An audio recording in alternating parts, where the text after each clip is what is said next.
शुरू करते हैं।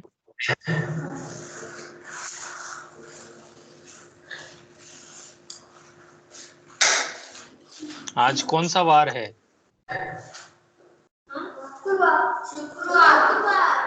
शुक्रवार। और कितनी तारीख है आज? बहुत अच्छे। सोनू पंडित।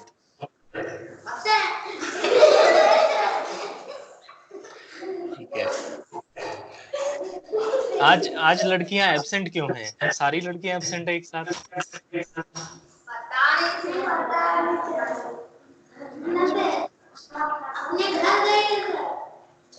घर गई हुई हैं। लड़की उसके घर गई है। अच्छा। उसके घर से भी लोग गए। चलो ठीक है, कोई नहीं। हम अपना पाठ पढ़ना शुरू करते हैं। तो बच्चों, कौन सा पाठ पढ़ना है आज?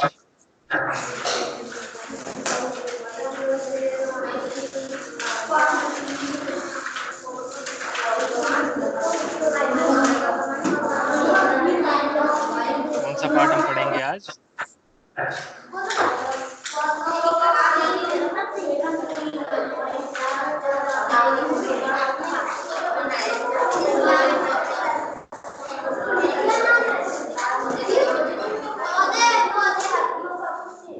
पौधों की कहानी।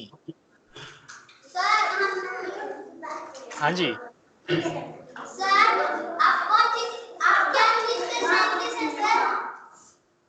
क्या समझ नहीं आ रहा? आप क्या चीज के साइंटिस्ट हैं? क्या चीज के साइंटिस्ट?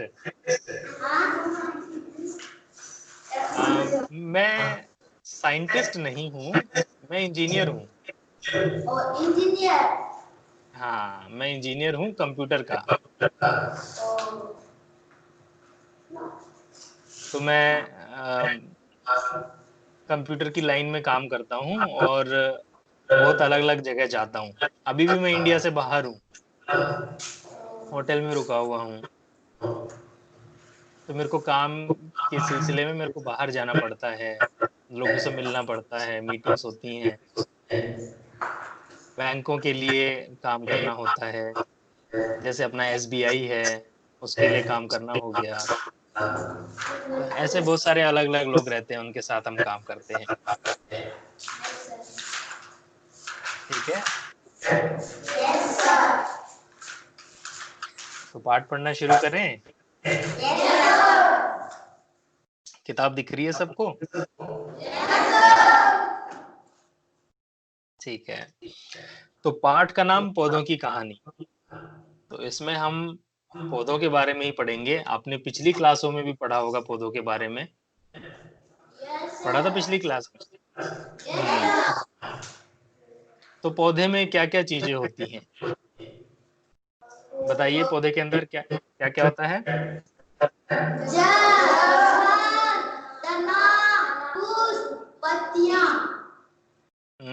बहुत अच्छे।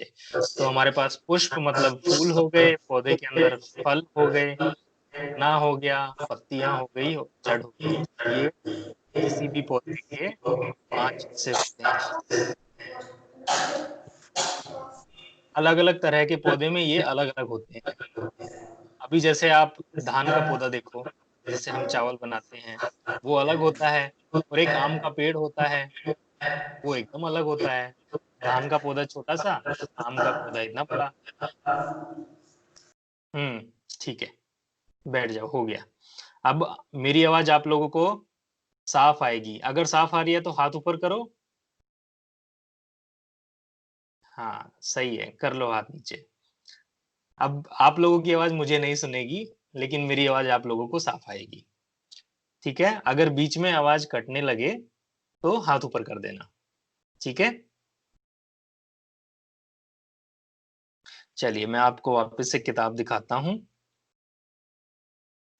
तो मैं बता रहा था कि हमारी धरती पर इतने सारे तरह के पेड़ पौधे हैं, तो मुश्किल हो जाता है समझना। तो इनको पढ़ने के लिए भी एक किताब की जरूरत है, कि लोग उस किताब में देखें और पहचान ले कि ये कौन सा पौधा है, ये कौन सा पेड़ है। उसके लिए किसी भी पौधे की पत्तियों को तोड़कर उन्हें किताब के बीच में रख के पहले सुखाया जाता है। सुखाने के बाद उसको कागज पे चिपका के उसको पन्नी से ढक देते हैं ताकि वो सूखे ना, वो खराब ना हो।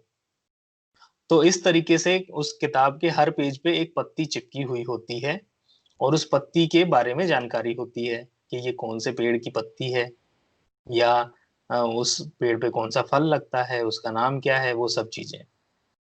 तो इस तरह की जो किताब बनती है उस किताब को हर्बेरियम कहते हैं। आप लोग भी अपने लिए एक हर्बेरियम बना सकते हो, जैसे कि आपके गांव में जितने भी पेड़ पौधे हैं उनकी पत्तियों को तोड़ के उनको सुखाकर अपनी कॉपी में चिपका सकते हो और अपना खुद का एक हर्बेरियम बना सकते हो। तो हमने ये अलग अलग तरह के पौधे जो देखे हैं, आपने अपने गांव में देखे हैं। आपके गांव में धान का पौधा होता है, गेहूं का पौधा होता है, आपके घर में तुलसी का पौधा भी होगा। फिर आपने आम के देखे हैं पौधे, गन्ना देखा है। सब एकदम अलग अलग तरह के होते हैं और इनकी पहचान हम इनके तने के आधार पे, इनके पत्तियों के, फूलों के आधार पे हम करते हैं।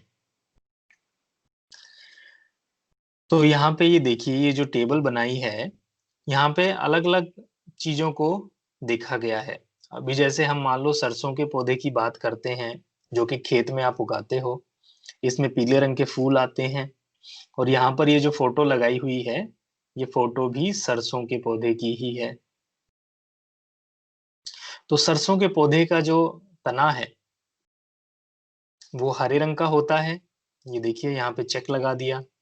सरसों के पौधे का तना हरे रंग का होता है, ये कोमल भी होता है। लेकिन अगर बांस के पौधे की बात करें तो बांस के पौधे का तना तो हरा होता है लेकिन ये कोमल नहीं होता। बांस तो बहुत ही हार्ड होता है, तो इसीलिए ये मोटा होता है और ये बहुत ही कठोर होता है। तो सरसों का पौधा और बांस का पौधा दोनों अलग अलग तरह के पौधे हैं। तो इस आधार पे ये दोनों अलग अलग कैटेगरी में आते हैं। ऊपर से सरसों के पौधे में तने के ऊपर से ही शाखाएं निकलनी शुरू हो जाती हैं। जो टहनियां होती हैं वो सरसों के पौधे में नीचे से ही निकलनी शुरू हो जाती हैं। और बांस के में भी तने के आधार से, मतलब तना जहां से शुरू हो रहा है एकदम जमीन से, वहां से निकलनी शुरू होती हैं। सरसों के में जमीन से थोड़ा ऊपर से निकलनी शुरू होती हैं। तो जैसे ये दो पौधों की हमने बात करी, सरसों और बांस, ऐसे ही बाकी पौधों को भी हम 3 वर्गों में बांटते हैं, उनके तने के हिसाब से, उनके आकार के हिसाब से। ये 3 आते हैं, शाक, झाड़ी और वृक्ष। जो चीजें हम खेतों में उगाते हैं, जैसे आप धान उगाते हो, सरसों उगाते हो, गेहूं उगाते हो, या हमारी जो हम दवाइयां उगाते हैं, छोटे छोटे पौधे उगाते हैं, वो सब शाक होते हैं। उसके बाद झाड़ी आपने देखी होगी, झाड़ी जो है वो थोड़ी सी बड़ी होती है। आप कहीं पार्क में जाते हो या रोड पे साइड में देखते हो कि छोटे छोटे पेड़ होते हैं, वो छोटे ही रहते हैं, वो कभी बड़े नहीं होते। तो वो एक झाड़ी होती है। जैसे उदाहरण के तौर पे तुलसी का पौधा है, वो एक तरह की झाड़ी है। लेकिन पुदीने का जो पौधा होता है या धनिये का जो पौधा होता है वो एक तरह की शाख है। और तीसरा प्रकार हो गया वृक्ष का। तो आम का पेड़ हमारा हो गया, जामुन का पेड़ हो गया, वो वृक्ष होते हैं। तो अब इनकी हम पहचान कैसे करते हैं? सबसे पहले देखते हैं हम शाख के बारे में, कि शाख को कैसे हम पहचानेंगे, कि कौन सा पौधा शाख है, कौन सा पौधा झाड़ी है और कौन सा पौधा वृक्ष है। किताब दिख रही है ना आप सबको? हाथ खड़ा करें ऊपर, दिख रही है तो। अच्छे, बहुत अच्छे, कर लो नीचे। तो पहले हम पढ़ते हैं शाख के बारे में। तो ये जो शाख पौधे होते हैं, इनका जो तना है वो हरे रंग का होता है और बहुत ही कोमल होता है। जैसे कि सरसों का पौधा है, एकदम नरम तना होता है उसका और हरे रंग का होता है। या फिर आप कोई फूल देखते हो, मान लो आपके यहाँ गेंदे का फूल अगर लगता है, उसका तना भी हरा होता है, कोमल होता है। ऐसे ही पुदीने का, धनिये का तना भी कोमल और हरा होता है। तो जिनके तने बहुत ही कोमल और हरे रंग के होते हैं, उनको हम शाक कहते हैं। ये बहुत ही छोटे होते हैं और इनमें शाखाएं नहीं होती, मतलब टहनियां नहीं होती। आपने देखा होगा जो धान का पौधा होता है वो सीधा खड़ा होता है, उसमें साइड में कोई टहनियां नहीं निकलती, और उसका जो तना है वो भी हरे रंग का होता है, तो वो शाक कहलाता है। दूसरी होती हैं झाड़ियां। झाड़ियां भी आकार में छोटी होती हैं, लेकिन इनका जो तना होता है वो कठोर होता है। तना इनका हार्ड होता है, कठोर होता है और भूरे रंग का होता है। ये बहुत ज्यादा मोटा नहीं होता, लेकिन शाक के तने से तो मोटा होता है। झाड़ियों के अंदर टहनियां भी होती हैं, झाड़ियों के अंदर शाखाएं होती हैं, और ये तने के नीचे के हिसाब से, नीचे के पास से निकलती हैं। मतलब कि जमीन के पास से ही टहनियां निकलनी शुरू हो जाती हैं। आप कहीं पार्क में जाओगे, स्कूल में जाओगे या कहीं घूमने जाओगे सरकारी जगह पे, तो वहां पे सजाने के लिए अलग अलग तरह की झाड़ियां उगा दी जाती हैं, ताकि वो जगह अच्छी लग सके। तो ये हुई हमारी झाड़ी की पहचान।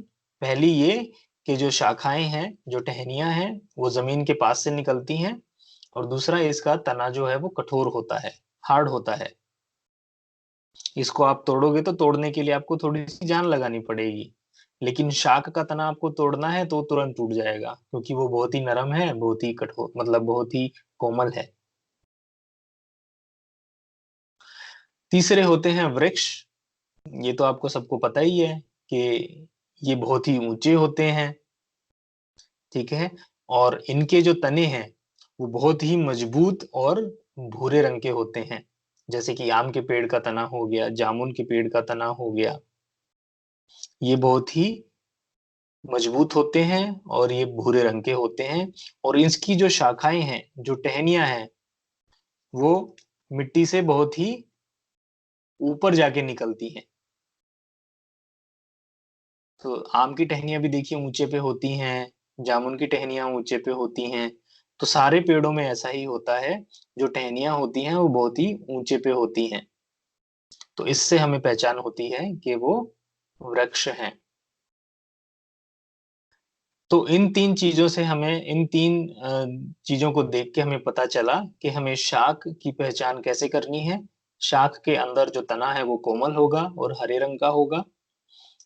झाड़ी के अंदर जो तना है वो कठोर होगा, वो हल्का भूरा भी होगा, ज्यादा मोटा नहीं होगा। और उसकी जो शाखाएं हैं वो जमीन के पास से निकलेंगी। और जो वृक्ष है, उसका तना बहुत ही मजबूत और मोटा और गहरे भूरे रंग का होगा, और उसकी शाखाएं जमीन से काफी ऊपर जाके निकलेंगी। तो ये इन तीनों की पहचान है।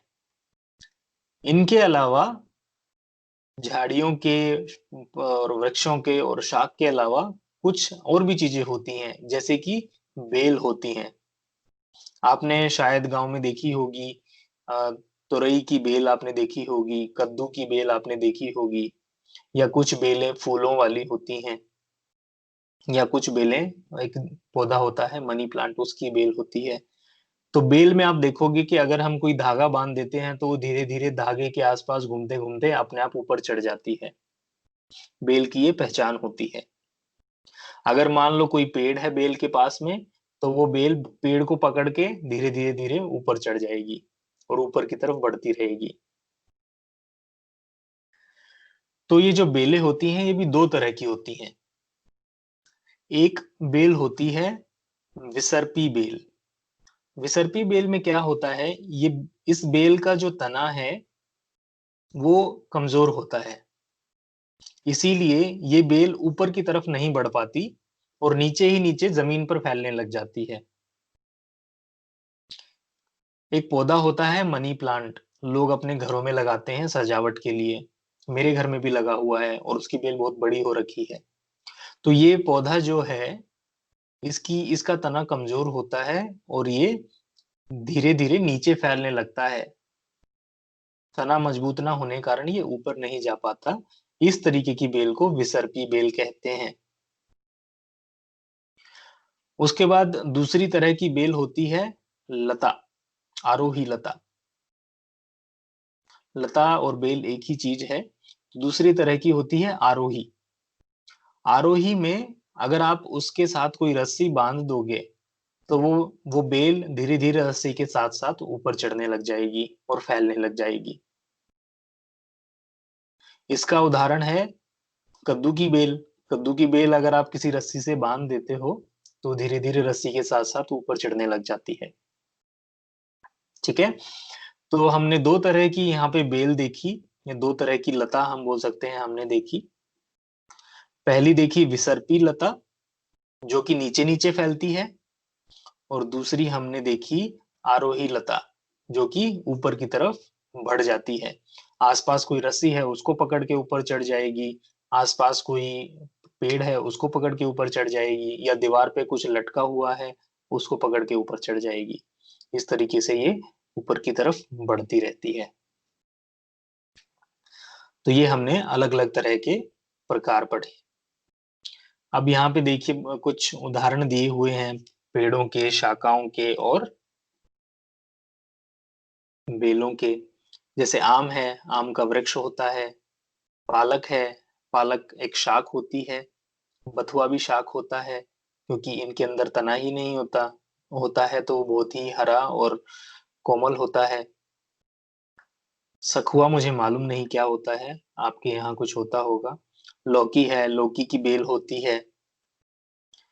अकवन भी मुझे नहीं मालूम क्या होता है। धतूरा जो होता है, धतूरे का भी एक पौधा होता है, लेकिन ये एक झाड़ी के जैसा होता है। इसका तना थोड़ा सा कठोर होता है। हल्दी का पौधा, कटहल। तो ये अलग अलग यहाँ पे उदाहरण दे रखे हैं। तो अभी हमने पढ़ा कि कितने तरह के हमारे पौधे हैं। शाख है, झाड़ी है, वृक्ष है। हमने दो तरह की लताओं के बारे में पढ़ा, दो तरह की बेलों के बारे में पढ़ा, जो कि आरोही बेल है और विसर्पी बेल है। अब हम इनकी एक एक चीज के बारे में पढ़ेंगे। हम पढ़ेंगे तने के बारे में, हम पढ़ेंगे पत्तियों के बारे में, कि ये क्यों होते हैं पेड़ के अंदर, पौधे के अंदर, और इनका क्या काम होता है। सबसे पहले पढ़ते हैं तने के बारे में। तना आपको मालूम ही है क्या होता है। ये पौधे का एक मजबूत भाग होता है। जैसे कि आम है, आम के पेड़ में पहले तना होता है और उसके ऊपर जाके टहनियां निकलती हैं, जिन पे पत्ते लगते हैं, जिन पे फल निकलते हैं। यहाँ पे उदाहरण में फोटो में देखिए एक बांस का तना इन्होंने दिखाया हुआ है। बांस का तना, सॉरी, गन्ने का तना इन्होंने दिखाया हुआ है। बांस का तना भी ऐसा ही होता है, बहुत ही मजबूत होता है, मोटा होता है। सारे पेड़ों के तने बहुत ही मजबूत होते हैं।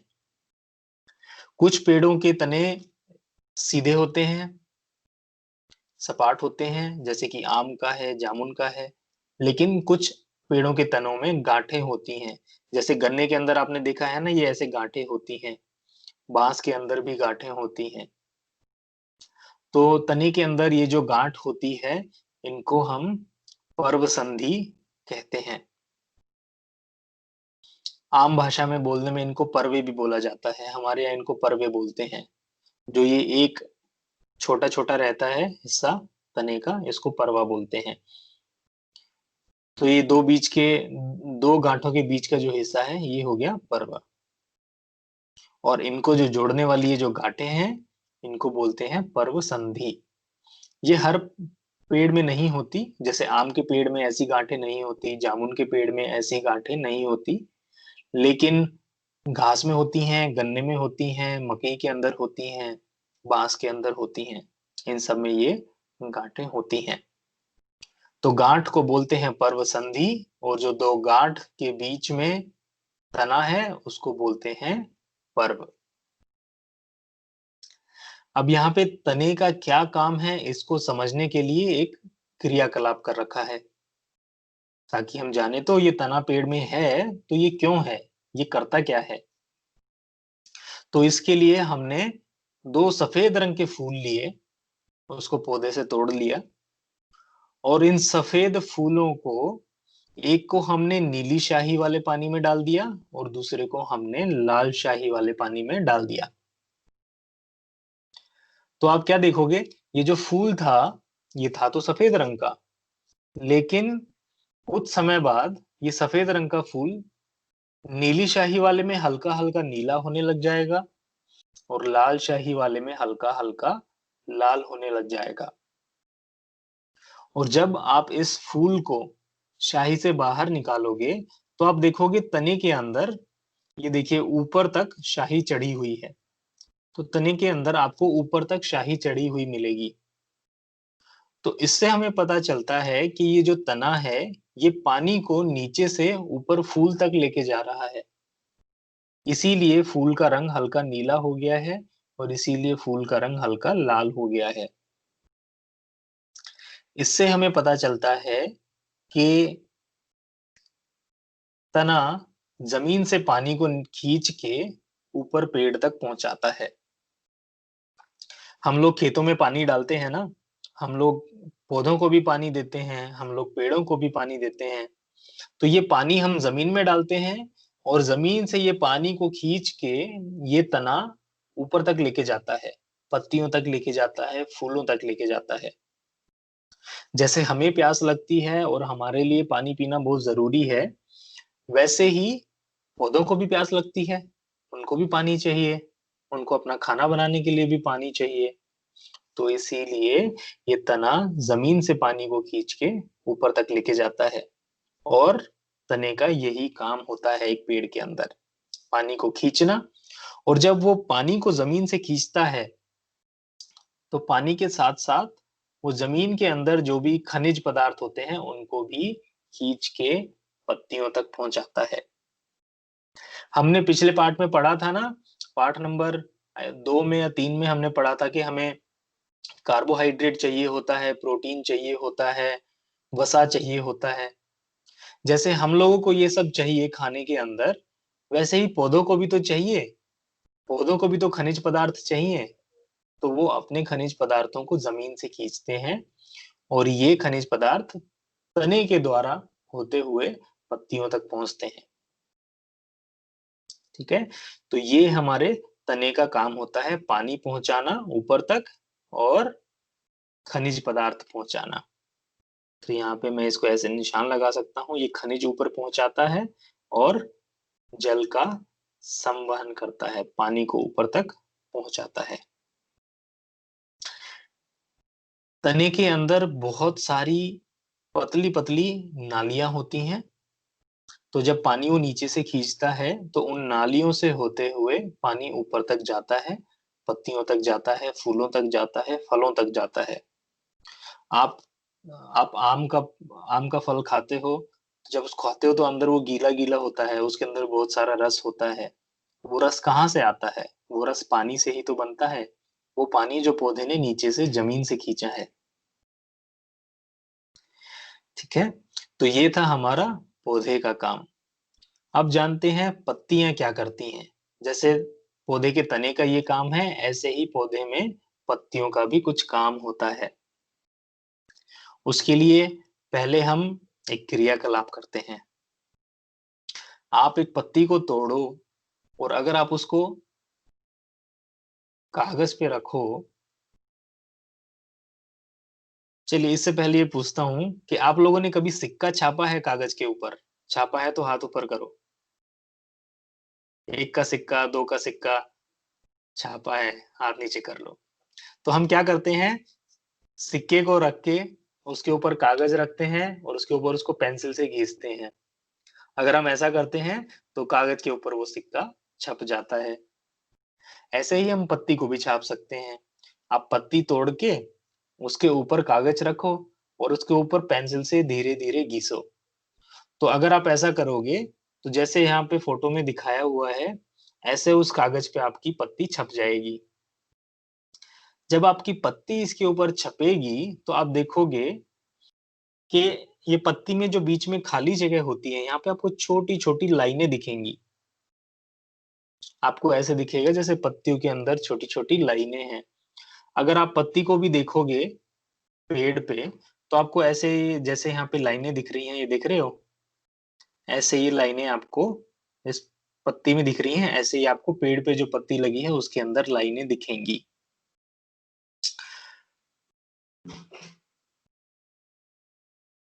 तो इन लाइनों को हम कुछ कहते हैं, इसका एक नाम होता है। ये हम अभी आगे देखते हैं। तो सबसे पहले देखते हैं इस चित्र को। इस चित्र में पत्ती के अंदर जो चीजें होती हैं, उन सबको बताया हुआ है।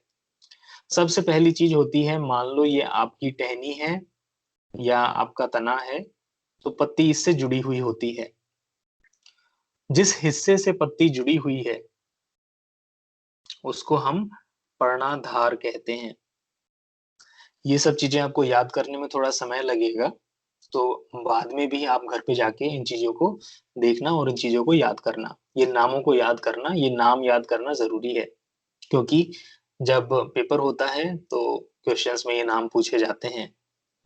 क्वेश्चन ऐसा आएगा, आपको बोला जाएगा कि पत्ती के भागों का चित्र बनाओ, तो आपको ऐसा ये फोटो बनाना रहेगा और ये सब नाम लिखने होंगे।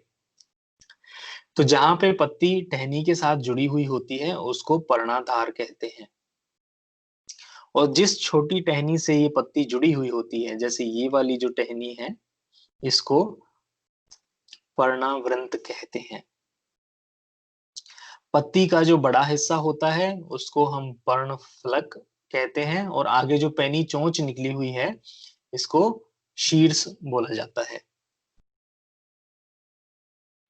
इसके बाद जो हमें पत्तियों के अंदर जो छोटी-छोटी लाइनें दिखती हैं, उन लाइनों को शिरा बोला जाता है।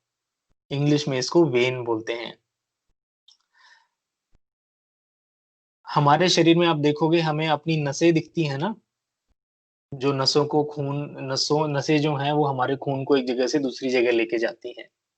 आप अपने हाथ को ऐसे करके देखोगे, आपको नसें दिखेंगी, आपको पैरों में भी नसें दिखेंगी, जो कि हल्की-हल्की नीले रंग की होती हैं। तो जैसे नसें हमारे खून को एक जगह से दूसरी जगह लेके जाती हैं, वैसे ही पत्तियों के अंदर ये शिरा होती हैं। जो पत्तियों के अंदर छोटी-छोटी लाइनें होती हैं, ये इनको शिरा बोलते हैं, और ये पत्तियों के अंदर पानी को, खनिज पदार्थ को एक जगह से दूसरी जगह लेके जाती हैं। तो जो हमारे शरीर में नसें काम करती हैं, ये वो काम पत्तियों के अंदर शिरा करती है।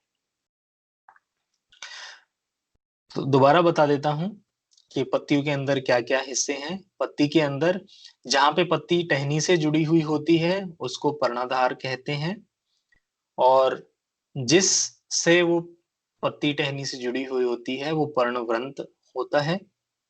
पत्तियों का जो चौड़ा हिस्सा होता है, उसको पर्णफलक कहते हैं, और पत्तियों की जो चोंच निकली होती है, उसको शीर्ष कहा जाता है।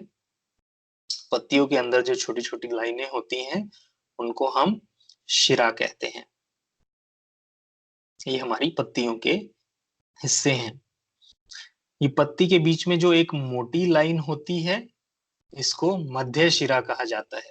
ये भी एक तरह की शिरा है, लेकिन ये बीच में होती है और मोटी होती है, तो इसीलिए इसको मध्य शिरा कहा जाता है। इन छोटी-छोटी लाइनों से पत्तियों के अंदर ये जो डिज़ाइन बन रहा है, जैसे यहाँ पे देखिए, ये ऐसे डिज़ाइन बना हुआ है, ऐसे पत्तियों की ये शिराएँ निकली हुई हैं, तो ये डिज़ाइन हो गया। इस डिज़ाइन को शिरा विन्यास कहते हैं। ये अलग-अलग तरह की पत्तियों में अलग-अलग तरह का हो सकता है। हर पेड़ की पत्तियों में ये अलग दिखेगा आपको। तो इस डिज़ाइन से ही हम कई बार पत्तियों को, पौधों को पहचानते हैं। हर पौधे की पत्ती का आकार अलग होता है, कुछ पौधे की पत्तियों का रंग अलग होता है, और कुछ पौधे की पत्तियों का ये शिरा विन्यास अलग होता है। ये जो डिज़ाइन होता है, ये अलग होता है। तो इससे हम पत्तियों से पौधे की पहचान करते हैं।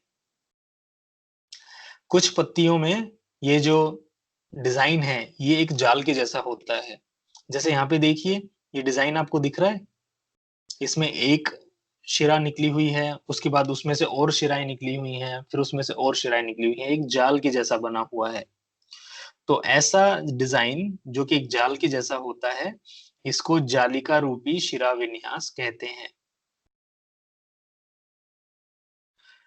दूसरा है, अगर आप घास की पत्ती को देखोगे या फिर आप धान की पत्ती को देखोगे, गेहूं के पौधे की पत्ती को देखोगे, तो उनकी पत्तियां ऐसे लंबी होती हैं, जैसे ये दिखा रखी है। इन लंबी पत्तियों में जो शिराएं हैं वो भी सारी सीधी होती हैं, इसमें टेढ़ी शिराएं नहीं होती। आप कभी भी जाके एक घास की पत्ती को देखना, उसमें आपको सीधी सीधी लाइनें मिलेंगी, सारी लाइनें सीधे और एक दूसरे के समानांतर, एक के बाद एक के बाद एक सीधी सीधी लाइनें मिलेंगी। तो इसको हम समानांतर शिरा विन्यास कहते हैं, मतलब कि इसमें जो शिराएं हैं वो सारी सीधी हैं और एक के साथ एक लगी हुई है। तो इस तरीके से जो पत्तियों के अंदर शिराएं होती हैं, पत्तियों के अंदर जो डिजाइन होता है, उससे हम पौधे को पहचान सकते हैं। तो ये तो हो गए पत्तियों के भाग। अब हम देखते हैं कि पत्तियां करती क्या हैं। आप देखते हो हर पेड़ में, हर पौधे के अंदर पत्तियां होती हैं, तो वो करती क्या हैं? तो पत्तियों का सबसे जरूरी काम होता है खाना बनाना। जो पत्तियां हैं वो हर पौधे की, हर पेड़ की रसोई है। पत्तियों के अंदर पेड़ के लिए खाना बनता है। अगर पत्तियां ही नहीं होंगी तो पेड़ खाना नहीं बना पाएंगे। पत्तियों के अंदर एक हरे रंग का पदार्थ होता है, जिसके कारण उनका रंग हमें हरा दिखता है। उस हरे रंग के पदार्थ को हम क्लोरोफिल कहते हैं। इस क्लोरोफिल के कारण ही पत्तियों का रंग हरा होता है और इस क्लोरोफिल से ही पत्तियां खाना बनाती हैं। जब पत्तियां इस क्लोरोफिल की मदद से खाना बनाती हैं, उस प्रक्रिया को प्रकाश संश्लेषण कहते हैं। इस चीज को बहुत जरूर याद कर लेना कि पत्तियां क्लोरोफिल से खाना बनाती हैं और इस प्रक्रिया को प्रकाश संश्लेषण कहते हैं। खाना बनाते टाइम पत्तियां हवा में से कार्बन डाइऑक्साइड लेती हैं और धरती में से जल, मतलब धरती में से पानी लेती हैं और खनिज लेती है और सूरज से रोशनी लेती हैं।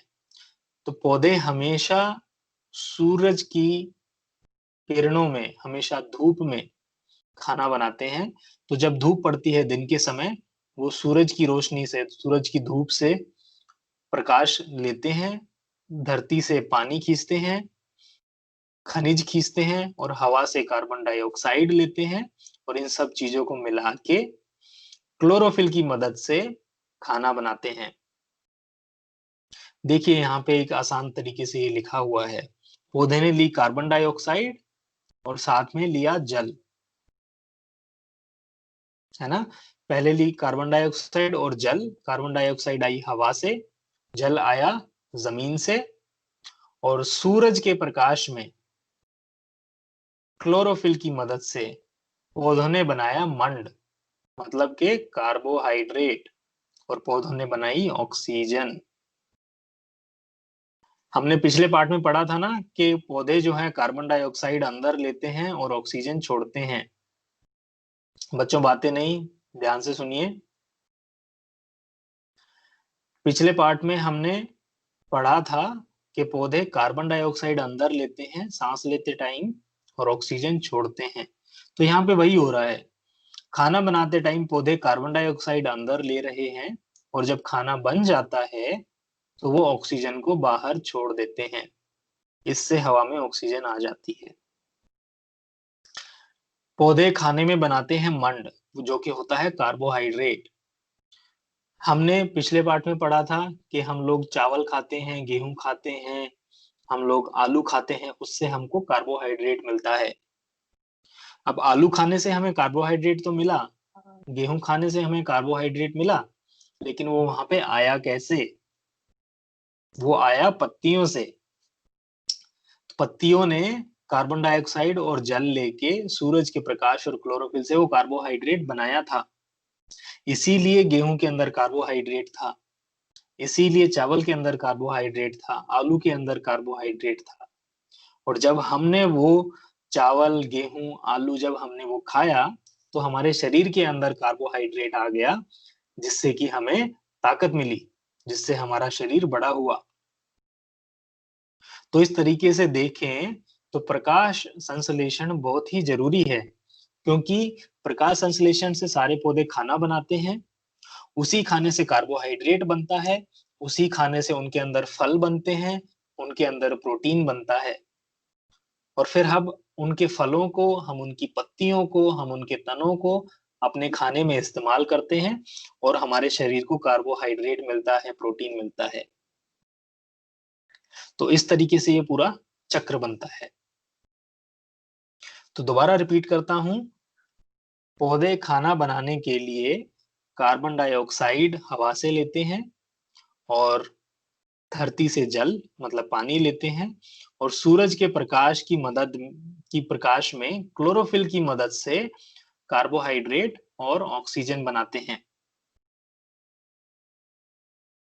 ठीक है, इस प्रक्रिया को प्रकाश संश्लेषण कहा जाता है, ये याद आपको रखना है।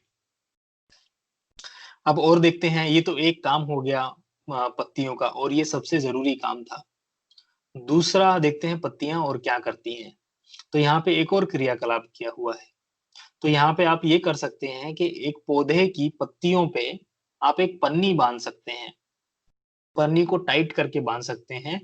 तो आप देखेंगे थोड़े टाइम बाद इस पन्नी के अंदर पानी की छोटी छोटी बूंदें इकट्ठी हो जाती हैं। ये पानी कहाँ से आया? पन्नी को तो आपने बांध रखा था, तो बाहर से तो गया नहीं। तो इसका मतलब है कि ये जो पानी इकट्ठा होता है पन्नी के अंदर, ये पानी पत्तियों से आता है। ये जो पत्तियां हैं, जब ये हवा बाहर छोड़ती हैं, जब ये ऑक्सीजन को बाहर छोड़ती हैं, उसके साथ साथ ये थोड़ा थोड़ा पानी भी बाहर छोड़ देती हैं, जिसको हम जलवाष्प बोलते हैं। मतलब पत्तियां जो हैं पानी की भाप को भी बाहर छोड़ती हैं। और हमने पिछले पार्ट में पढ़ा भी था कि पेड़ों से पानी भाप के रूप में बाहर निकलता है पत्तियों से। इस प्रक्रिया को हम बोलते थे वाष्पोत्सर्जन, ये भी हमने पिछले पार्ट में पढ़ा है। तो पौधों से पानी भी धीरे धीरे हवा में निकलता है और इसको हम वाष्पोत्सर्जन बोलते हैं।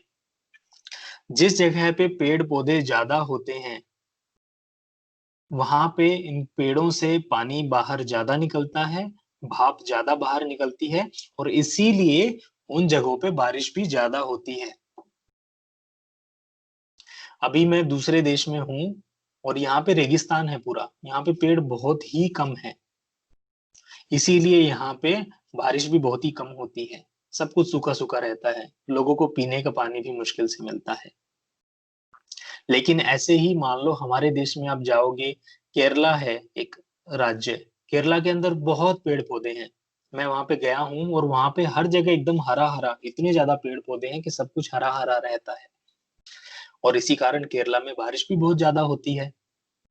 ऐसे ही हमारा जो चेरापूंजी है, चेरापूंजी के अंदर बहुत बारिश होती है, क्योंकि वहां पे पेड़ पौधे बहुत ज्यादा हैं। ज्यादा पेड़ पौधे हैं तो भाप ज्यादा निकलता है पानी का और बारिश ज्यादा होती है। तो दूसरा काम हो गया पौधों का हवा में जलवाष्प छोड़ने का। ठीक है, अब एक आखिरी क्रियाकलाप और है छोटा सा, उसके बाद आप लोगों की छुट्टी कर देंगे। तो इस क्रियाकलाप में इन्होंने बताया है हमें कैसे पता चलेगा कि पौधे ऑक्सीजन बनाते हैं।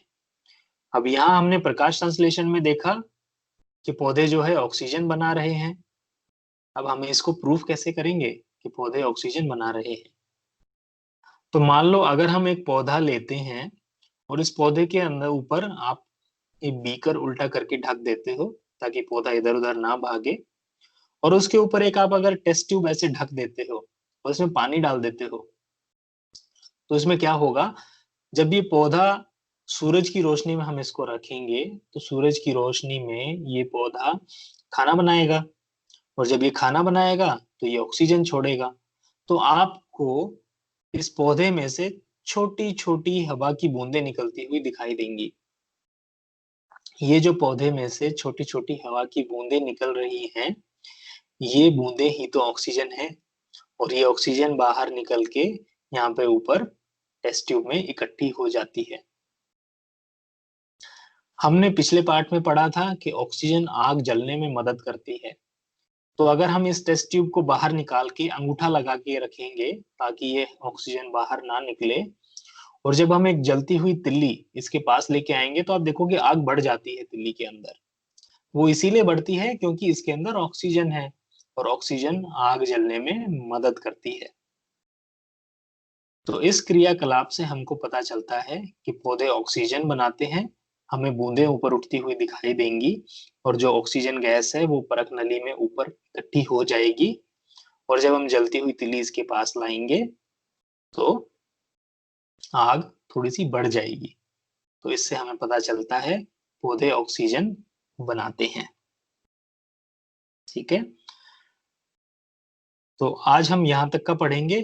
इसके बाद आगे थोड़ा सा और है पत्तियों के बारे में, और क्रियाकलाप हैं, उनको हम अगली क्लास में हम पढ़ेंगे।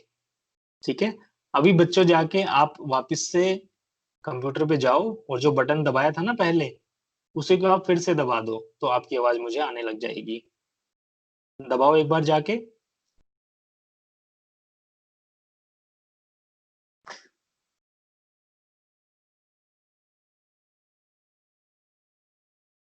उसी बटन पे दोबारा, हाँ, आने लग गई। तो बच्चों समझ में आया हमने क्या पढ़ा आज? आवाज साफ आ रही थी?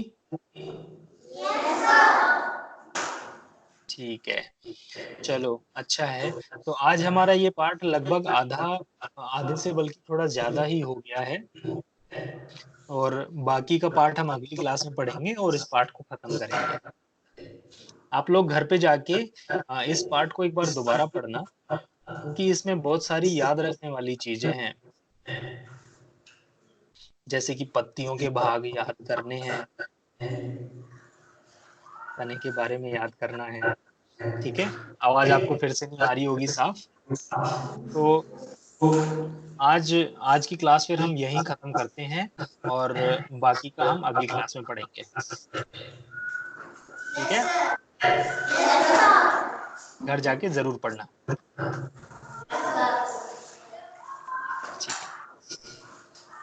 Okay,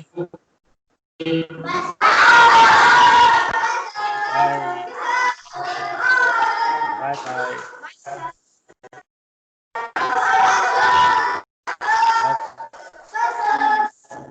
bye bye bye,